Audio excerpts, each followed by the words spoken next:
December 1963, oh, what a night. I was just listening to the album Who Loves You Today. The Four Seasons, it was a comeback for them right in the middle of the 70s. And Val Garay was there. He tells you the story and the twists and turns of Ooh, What a Night on Rock History Music.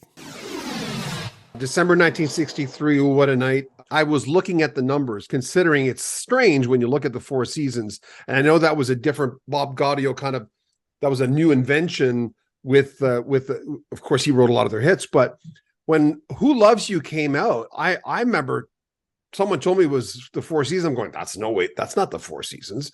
But I mean, I love that record still to this day. What can you tell me about recording? I mean, Ooh, What a Night. You hear the drums right off the bat and you know it's that song. Tell me about that tune.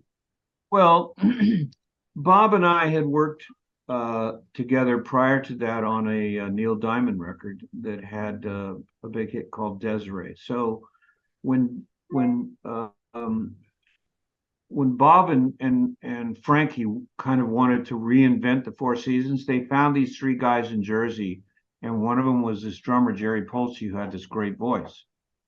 And so they wanted to kind of do a new version of the Four Seasons. So Bob asked me if I'd do this record with him, and I said, sure. So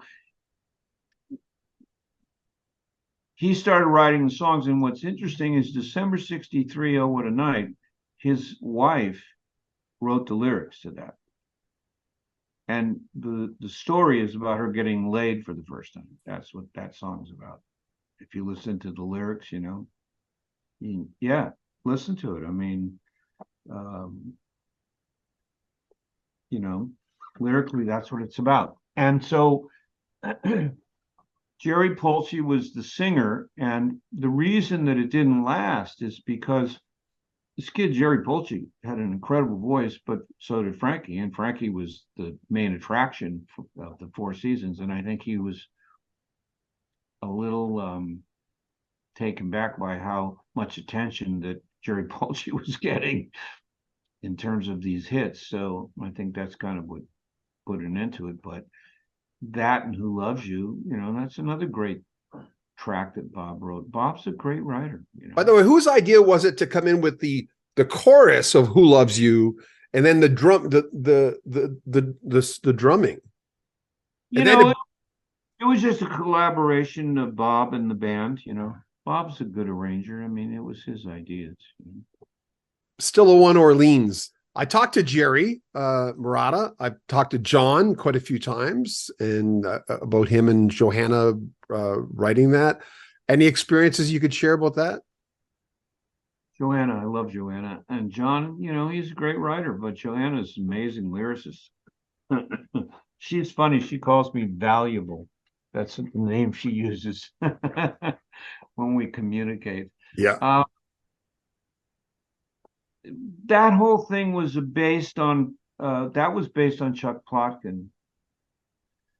Chuck and I had worked together on the Andrew Gold's first solo record, and Chuck was the head of A&R for Electrosylum, and he basically signed Orleans, and he produced their first hit, Dance With Me.